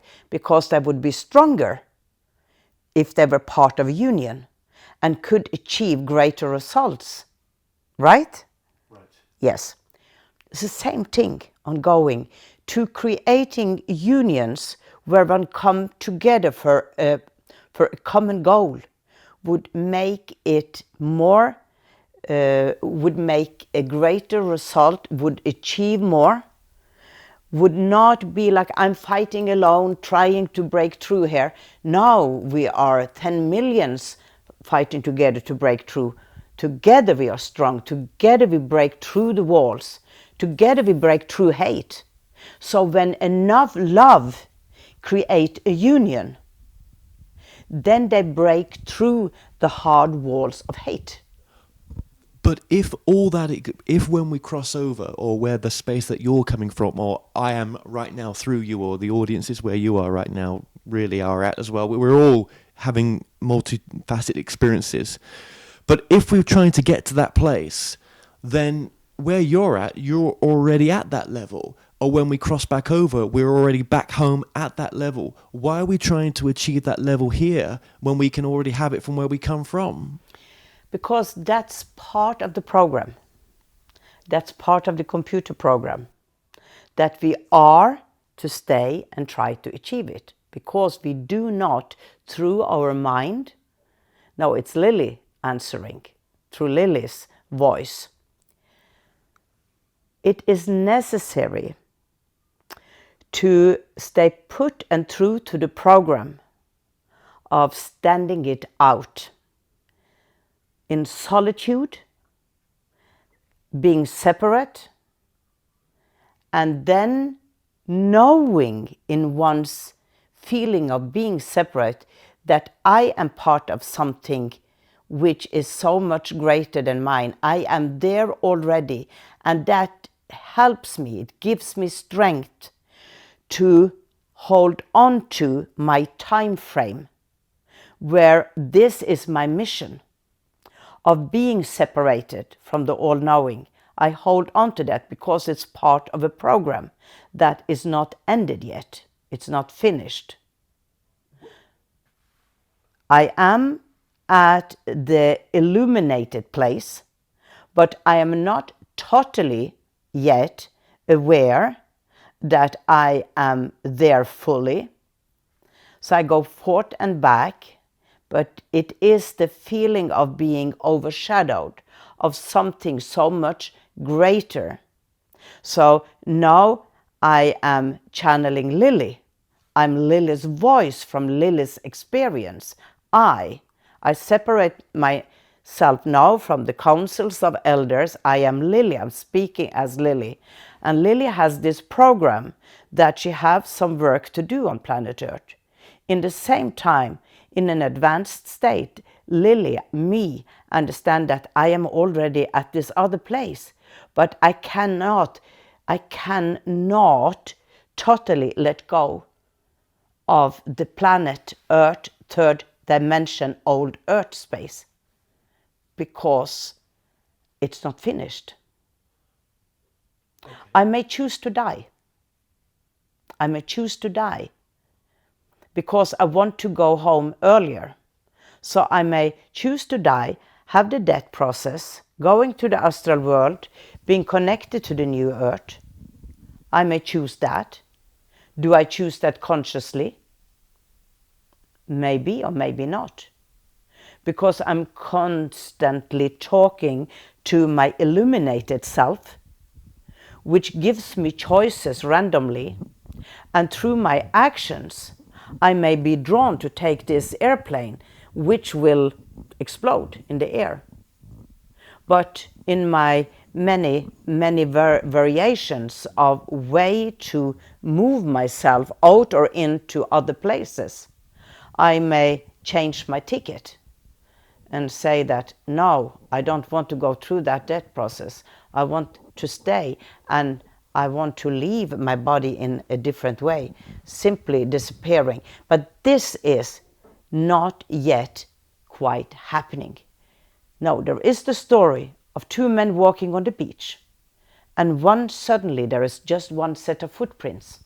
The others is gone. That is ascension. But that is happening in some regions of the earth to make and create an example. Now, there are yogis that do this. There are persons that have trained their whole life of becoming invisible, going and coming without dying. There are those blueprints being set up, and it is a blueprint. And when somebody have created a blueprint and lived it, experienced it, it becomes accessible to the next person and maybe the next person. But this is as well a slow motion thing. A slow motion thing. Wow. Okay, that's mind blowing. So if we're here to get to a level of oneness, well, I don't want to lose aspects of myself right now to get there. Like, you know, I might enjoy doing things which some people may say, you know, well, is that very spiritual? I might, you know, I mean, what is oneness a level of just not harming yourself or others and coming from love in decisions that you make? Is that as simple as it is? Because if we had this experience of hot and cold, you know, to have an earth experience, so that, you know, there'll be the good and the bad in a sense, right? To know yourself and to know, then, you know, everything's divine. I mean, why would life say to itself, right, we've got to get to oneness, yet I'll give you a choice on this reality of having opposites?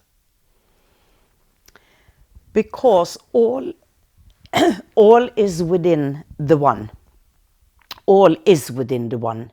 But the one have a desire to express itself in diversity. And it's constantly going forth and back between that. It's constantly going forth and back. So when you are an earth aspect of a human being, you are drawn to oneness. It may happen to you when you look into a newborn child's eyes. Then you see heaven in those eyes, and you feel a connection to the baby. You feel a connection to something greater. A brief moment in time. But since there is a certain program and a contract that you also are to enjoy your physical self, because you created a physical construct. And you created that physical construct with emotions, with your sexuality, with your easiness, with your cheesiness, with the many side personalities that was possible to play out, because it's a play on a stage. Now, through your religions and through the pointed finger, it was told to you that you must not do this, that's a sin. You must not do that, that's also sin, that's wrong. Now, every religion have love in its base. But then religion was taken over by ego and persons that wanted power and started to create rules and regulations under their own mental ideas and distorted many of the pure teachings. To have a power over others, because that was the game. That was their recipe, that was their game. So humanity went through sections of self-awareness, going from I cannot do this, somebody is telling me, somebody is ordering me, I cannot have my free will. So now religion are crumbling in some parts of the earth and getting stronger in other parts of the world. The old construct playing itself out, challenging humans. Now, one has to come to a point where one is connected to a source above the religions, where what is right and wrong in a way does not exist. But when awareness of love is seeping through every action, and then you do not need somebody to tell you that this is so-called wrong. You will feel it in the gut, and you will feel it in your heart that this was not a good action for me. It does not serve my higher purpose. But it does not take away from you that my body need now to relax. My body needs to go out and move itself. I need to dance. I need to have a drink. I need to do this. That is part of your earthly desire, but it does not take away your place in heaven. It is simply facets of exploring the many possibilities of what it is to be a human person. Now, of course, if you go and kill somebody, well, you know that is wrong. You know that even if there is no law, but there are also persons that enjoy killing others. And that is puzzling. But then it is the creatures, the animalistic instinct that is taken out to its fullest potential, using mind and traumatic experiences that gives grief and anger suppressed, that then the person maybe takes on in an act of revenge and feel pleasure with it. But there's always a root cause of why an action like that may give a satisfaction.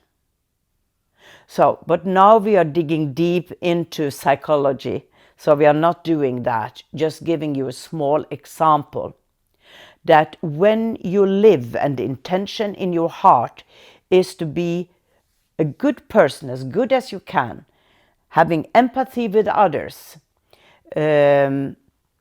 addressing others in a deeper understanding, trying to be less judgmental, trying to see the other person through the eyes of your own experience, trying to feel the other person. So then you move into this oneness of, yeah, this person, I feel his grief. It becomes my grief, but let's release it together. Then you create a circle around you and the other person that you have a program with. And when you reach an equilibrium that, yes, we had a traumatic experience, but we managed to overcome it and we helped each other, then you release for also a greater audience that do not manage to release for themselves, because you have extended yourself into a higher parts of yourself, where compassion is not a thing you think that you should have. It is you. So oneness, would oneness on planet Earth look like a world without war? For example, yes. Okay. And can that be reached with mainstream religions still being there as well? It may be, because even the set laws of the religions, which is very firmly rooted in the subconsciousness of generations upon generations, now they may be released and remodeled through the true origin, because it is humans' ego that kind of hold them imprisoned, because behind the religion are always the intention of the greater good for the human race. Behind. So human themselves distorted the teachings. They changed words. Look at your Bible. It was written 500 years after Jesus' death. And there were persons that decided what should stay there. In the same time, it was a collective swear that agreed upon writing the Bible in that way. And then at a later stage, persons have come forth, like A Course in Miracles, that is channeling Jesus, more advanced, which was not possible in the time that Jesus lived. So it was like Jesus was going through a wormhole into modern time and said, now the people has come to an understanding where I truly can give my teachings. Yes. And you have the Danish Martinius that is also channeling Jesus in more advanced way, suited to modern science. Do you understand? Yes, thank you. And do you think, or do you feel that channeling could become its own religion in a sense one day? A religion of allowing you to make up your own truth of what you want to put in your own book? Yes. Absolutely. Absolutely, as a fact. That is within the greater plan, within the possibility, within each human being connecting to one's higher self, to the potential of great advancement in understanding the greater picture. And by understanding the greater picture, they will automatically avoid going into the traps of the lower ego. How does one set up a religion for channelers?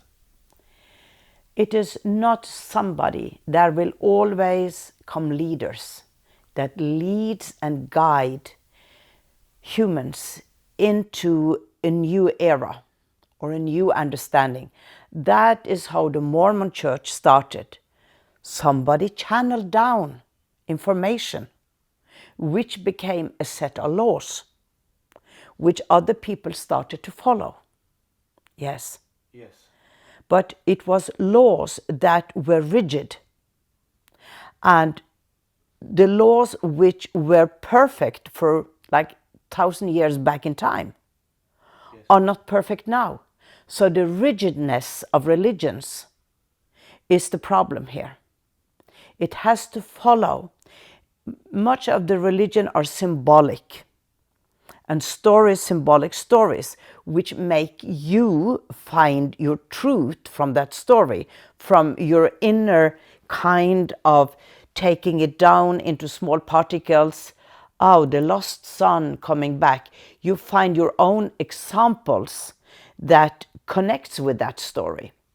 Now, what is the duty of the future channelers is to allow movement of truth to seep through, not holding on to one truth. As you see, science is finding new truth as they escalate in the understanding of small minute particles, quantum theories, string theories. So there is a new truth in science now than it was 200 years ago. Yes. So the same thing with channelers. They cannot be rigid and say that I'm speaking the truth of Melchizedek. I have to hold on. I've read the books. I am repeating the messages of the old Melchizedek. But Melchizedek has advanced long time ago to complete your new understanding.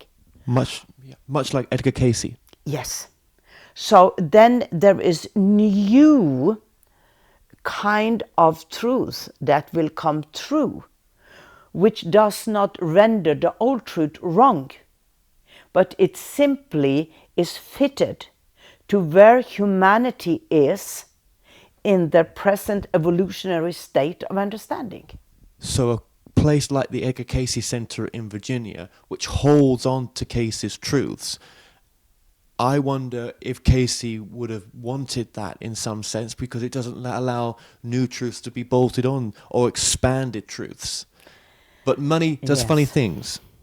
Yes, we do see that when something feels so right and so safe and so amazing, one wants to guard it as a rare flower in a garden.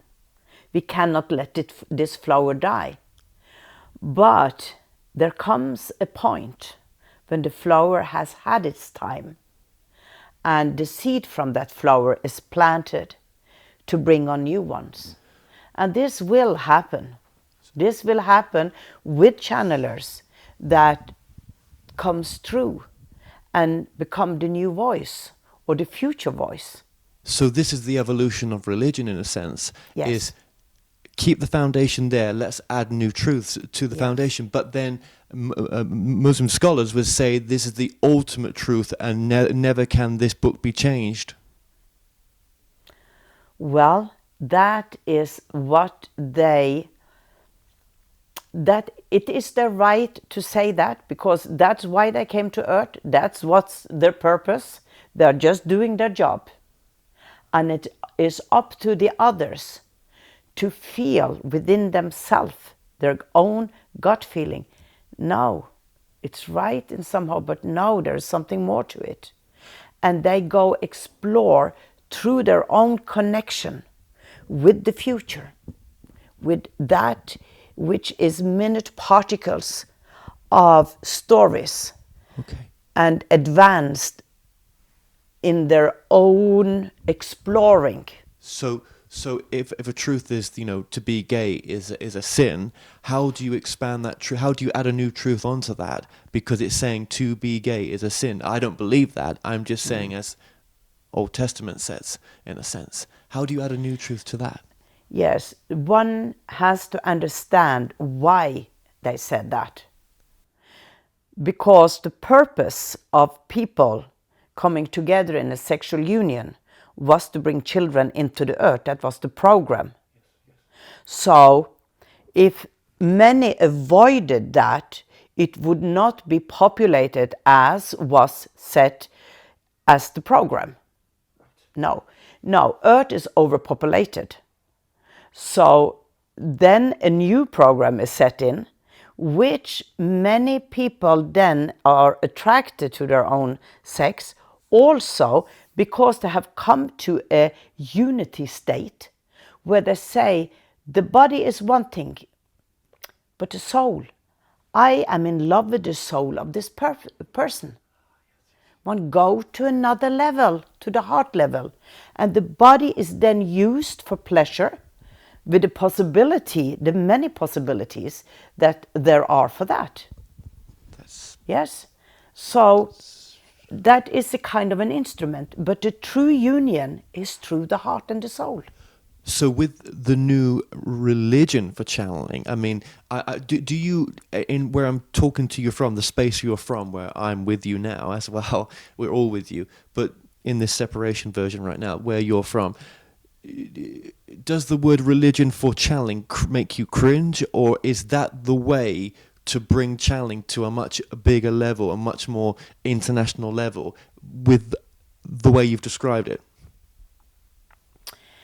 Religion were created for a reason. It was necessary. It was necessary to create rules and guidelines for primitive man. And primitive man had a need to feel safe and secure as a father figure would help his son. Yes. So it came about in that way, suiting the time that it was created. Now, when where there were not as much a need for having a guardian, having somebody deciding for oneself, religion started to crumble. And one created many sects which had a speciality of its own. We are taking on this and making our own truth. And we attract the people towards us that are following their heart in that way. Again, it is programs, it's constructions. Now, with unity, the separation of all the sects and belief systems will start to be felt different. Will start to be a kind of a breakout where one feel in one's heart that I cannot follow something that is not 100% right for me. I have to explore. I have to pray. I have to raise my consciousness. I pray to God, give me guidance.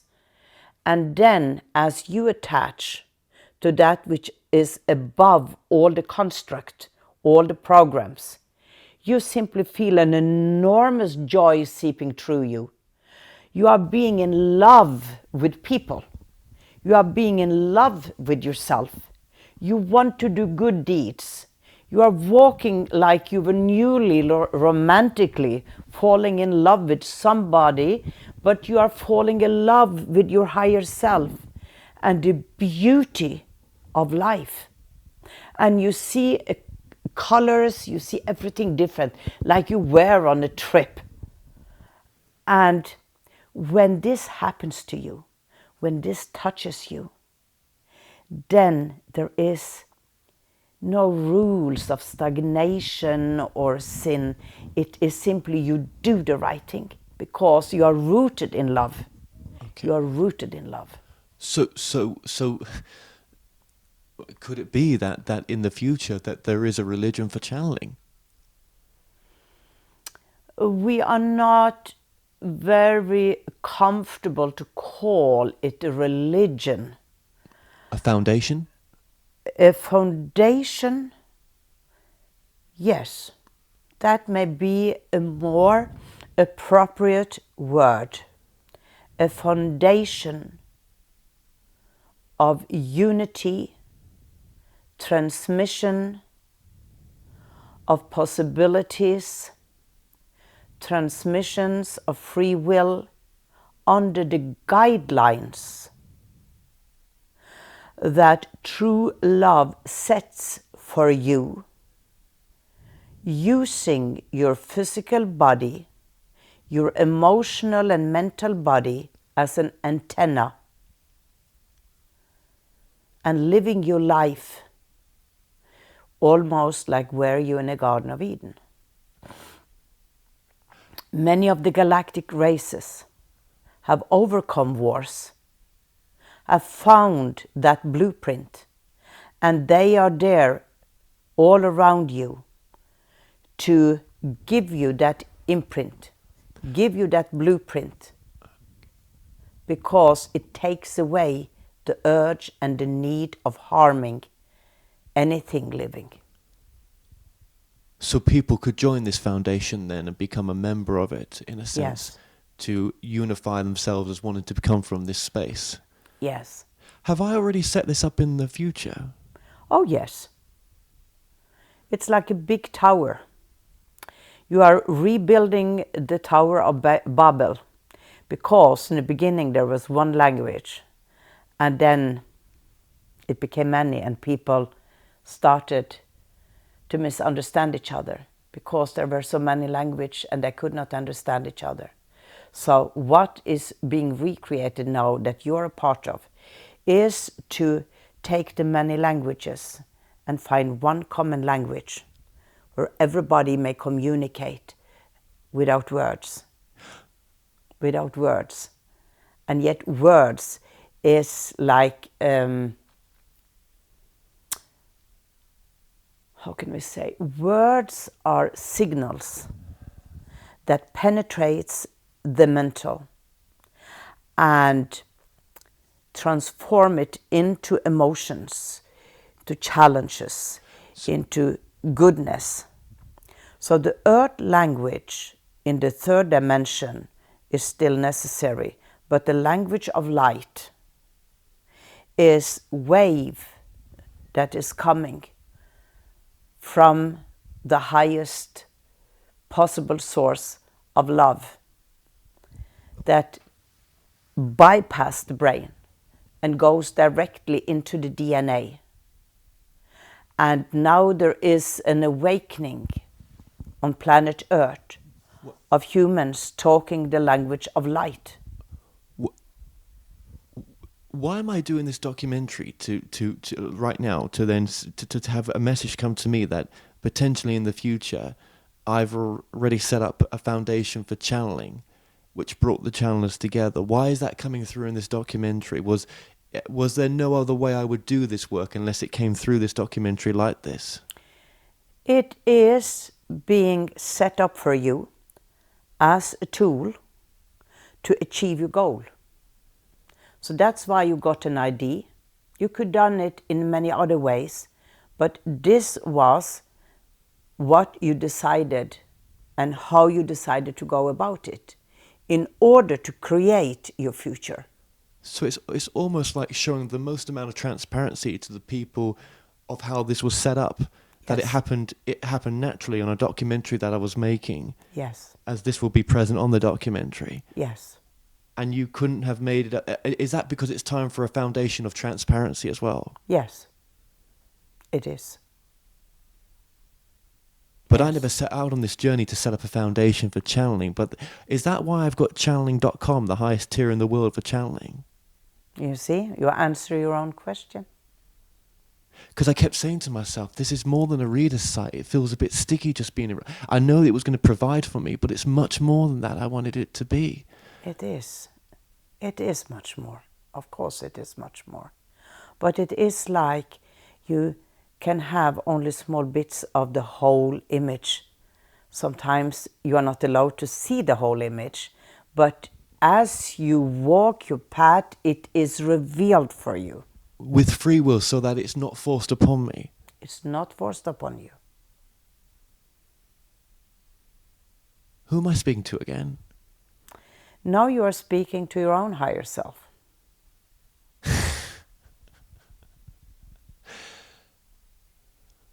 What would you say, as I speak to my own higher self, is the message that you would like to end this on to the people of the world?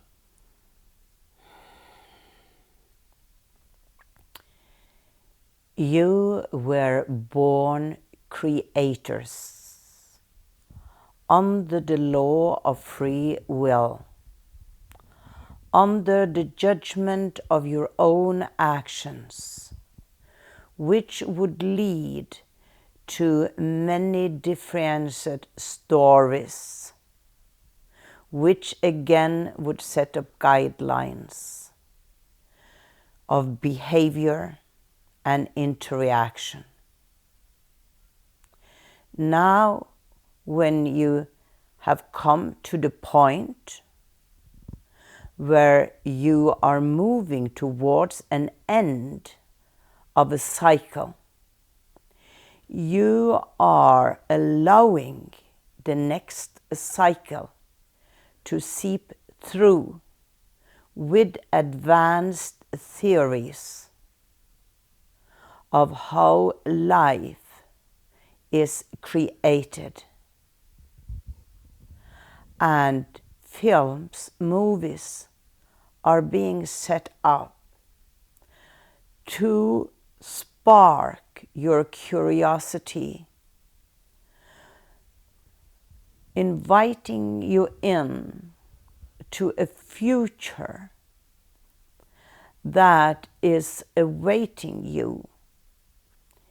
But in that future, you are to spin stories as well, but under the guardianship of your highest frame of divine love,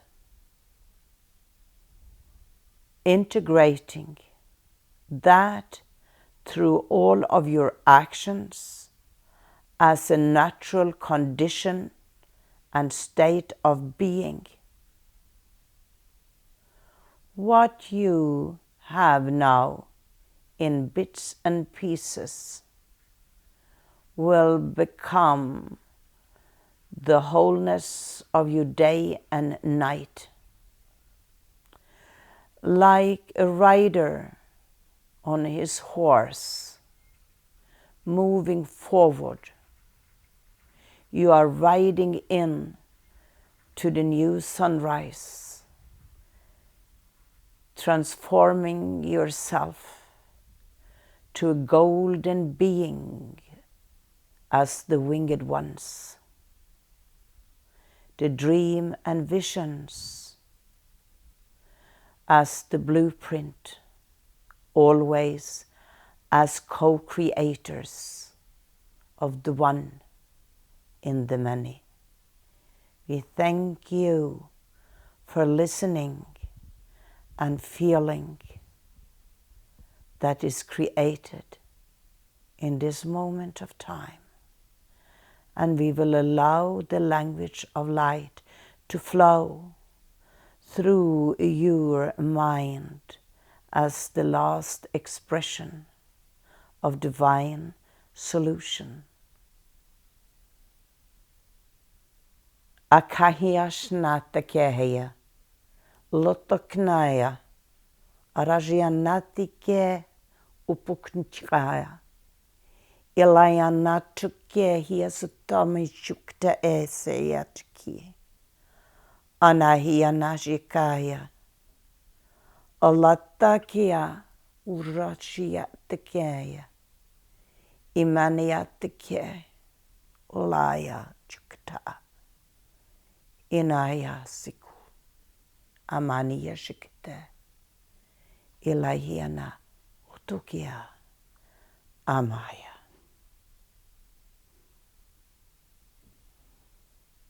Thank you.